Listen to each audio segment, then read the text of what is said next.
میخوریم اجواف بدن یعنی خالیگاه های بدن. اونجا ما به شکل تیوری رو خواندیم، اینجا ما عملی میبینیم. خالیگاه به معنی جا به معنی خالیگاه است، یعنی ساختمانای جاهای مهمی که ساختمانای مهم در اونجا قرار داره، این میگه خالیگاه.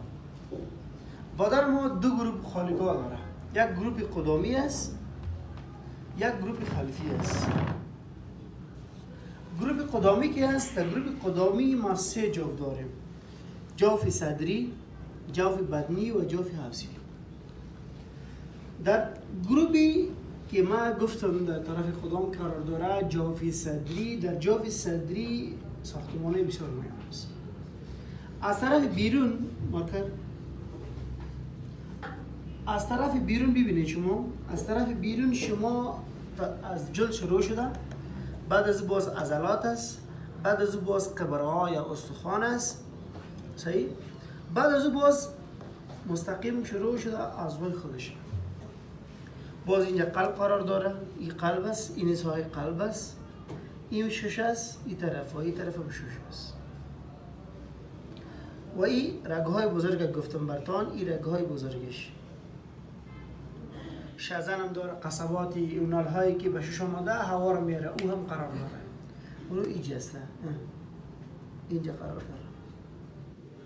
این رو میگه جوف صدری یا توراسیک کاویتی.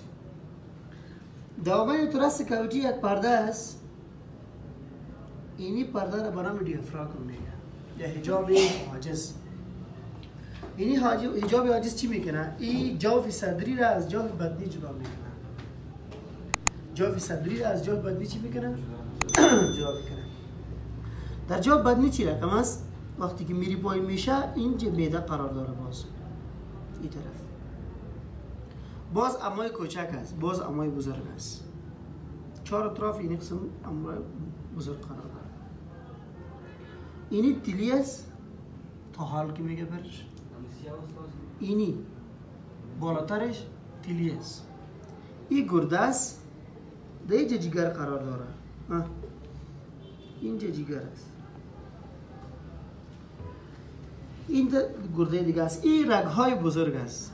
این را به نام شریان ابهر بدنی میگه یا ابدومینال آرتا و این را به نام انفیریور وینا کاوا میگه. این باز به دو تقسیم میشه، رایت و لفت ایلیاک. موضوع به دو بخش دیگه تقسیم میشه.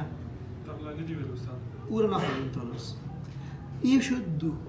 سوم بخش سوم میشه، این را میگه جوف حوصلی یا پلویک کاویتی. در یک گپ من میگم که کلش باز شما میتونید معلوم کنید، اون رو باز سمستر 2 میخوانیم بخیر که او چی داره. این دوم که است، این رو ما میگیم جوف حوصلی. در اینجا سیستم تناسلی مذکر و مؤنث قرار داره. سیستم تناسلی مذکر و مؤنث نیست، این در اینجا است. این رو با نام پلویک کاویتی میگن. چهارم بالاتر شما ببینید